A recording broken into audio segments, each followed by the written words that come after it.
दीपक सिंह, जोड़ा सांको का उम्मीदवार। मैं आप सभी जनता से निवेदन करता हूं कि अपना बहुमूल्य वोट दे करके मुझे ज़्यादा से ज़्यादा मतों से विजयी बनाए। मैं जोड़ा सांको के लोगों के लिए हर वक्त तत्पर रहूँगा, आपके सुख दुख में शामिल रहूँगा। एक बार मुझे मौका दीजिए, मैंने सभी को मौका दिया है, एक बार आप मुझे मौका दीजिए, मैं आपके पास में। বিধানসভা ভোট আসন্ন, কংগ্রেস থেকে আপনি নবনির্বাচিত প্রার্থী, কি বলবেন? আমাকে যে সম্মানটা দিয়েছে আমার পার্টি, তার জন্যে রাহুল গান্ধীকে, খড়গে জিকে, সোনিয়া গান্ধীজিকে আর আমাদের প্রেসিডেন্ট শুভঙ্কর সরকারকে অনেক অনেক ধন্যবাদ। বড়বাজার এলাকায় আপনি প্রার্থী জোড়াসাঁকো অঞ্চল থেকে। এখানে সব রকম মানুষের বসবাস আছে এবং এটা একটি কর্মজীবী মানুষের জন্য জনবহুল এলাকা। কিভাবে ভোটের আবেদন করবেন, মানুষের কাছে কিভাবে পৌঁছাবেন? मैं यहाँ पर मैं जन्म लिया हूँ, यहाँ पर जोड़ासाँको इलाका में लोहिया हॉस्पिटल, और बचपन से मैं यहीं पर जो है बड़ा हुआ हूँ। पूरा जोड़ासाँको इलाका मेरा जाना हुआ है, पहचाना हुआ है।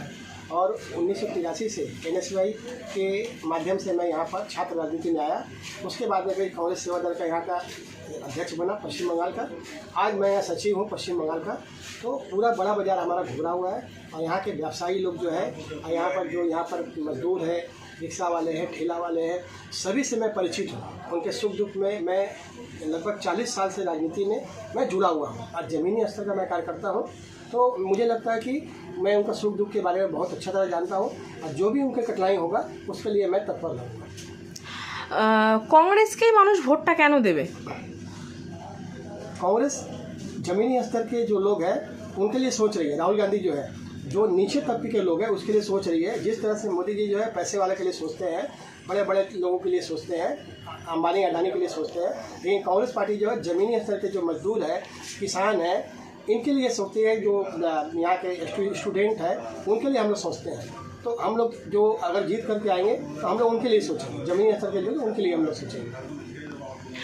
তৃণমূল কংগ্রেস ছাড়াও অনেক দল আছে যারা হিন্দু মুসলমান নিয়ে কাজ করছে, বা বিজেপি তো সাম্প্রদায়িক দল হিসেবেই কাজ করছে এখন বর্তমানে দেখা যাচ্ছে সমীকরণ অনুযায়ী। তো কংগ্রেস কিভাবে মানুষের পাশে থাকবে? দেখুন, কাংগ্রেস একটা এমন একটা দল আছে, হ্যাঁ, যা হিন্দু মুসলমান করে না, সব মানুষকে নিয়ে চলে। হিন্দু মুসলিম শিখ ইসাই সবাইকে নিয়ে চলে।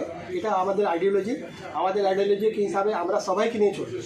আমাদের জন্য সবাই দেশের লোক, হ্যাঁ, হিন্দু মুসলিম শিখ ইসাই সবই হচ্ছে আমাদের নিজের লোক, সবই হচ্ছে ভারতীয়। তো আমরা সবাইকে নিয়ে চলি। কংগ্রেস আবার একলা চলো নীতি নিয়ে এগোচ্ছে 2026 বিধানসভা ভোটে, কতটা ফলপ্রসূ হতে পারে? দেখুন, যখন দিদি এসেছিল এখানে, তখন কিন্তু কংগ্রেসের হাত ধরেই এসেছিল। যদি ও একা চাইতো তার কোনো দিন এখানে আসতো না। ও এসে তারপরে আমাদের সঙ্গে বেট্টেবাজি করলো। তখন কংগ্রেস পার্টির নিজে দেখলেন আমাদেরকে দাঁড়াতে হবে এখানে যেভাবে দু দলই এখানে হয়ে গেছে, হিন্দু মুসলমান একটা দল করছে, একটা দল অন্যরকম একটা গুন্ডামি করছে। এখানে আমাদের একটা আছে, সবাইকে নিয়ে চলবো, আমরা মজবুত হব। এই জন্য রাহুল গান্ধী আমাদেরকে বলেছে কি আমরা লড়াই দেব, ভালো করে লড়াই দেবো। আমরা যে রেজাল্টটা হোক না কেন আমরা জিতবো। এসআইআর প্রক্রিয়ার দরুন অনেক মানুষের নাম বাতিল হয়েছে, অনেক মানুষের নাম এখন ডিলিটেড হয়ে গেছে। কি মনে করছেন, কতটা ফেয়ার ফর ভোট হবে এবার?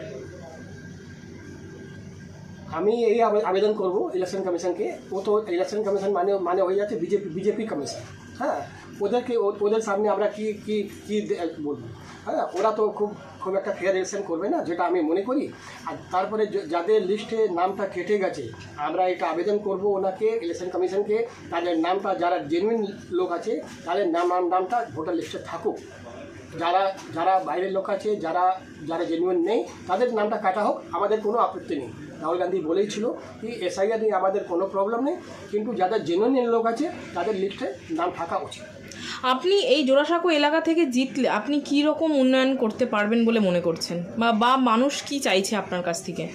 এখানে দেখুন, দীর্ঘদিন কোনোদিন এখানে টিএমসি ছিল, কোনোদিন এখন দীর্ঘদিন থেকে ওর আগে সিপিএমও ছিল, ওর আগে সিপিএম 34 বছর ছিল, এখন 15 বছর থেকে টিএমসি আছে।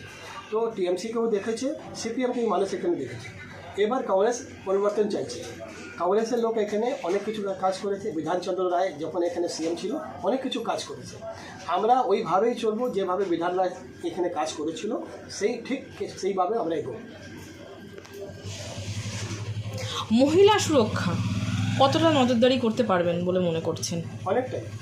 কংগ্রেসের সব থেকে বেশি হচ্ছে রাহুল গান্ধী বলে কি মহিলা সুরক্ষা আমাদের সব থেকে প্রথম প্রায়োরিটি, এটা হচ্ছে। তো মহিলাকে নিয়ে আমরা একদম সিরিয়াস। যদি কংগ্রেসের আছে তো মহিলাকে নিয়ে আমরা সব থেকে বেশি প্রায়োরিটি আমরা দিই। কি মনে করছেন এই আসন্ন বিধানসভা ভোটে খাতা খুলতে পারবে কংগ্রেস? নিশ্চয়ই। এবার আপনি দেখবেন আমাদের হারানো কিছু নেই। আগে যেটা ছিল ওর থেকে আমরা প্লাস হব, মাইনাস তো হবো না। এবার আমরা মনে করছি হয়তো আমরা 50-60টা সিট নিয়ে আসতে পারি।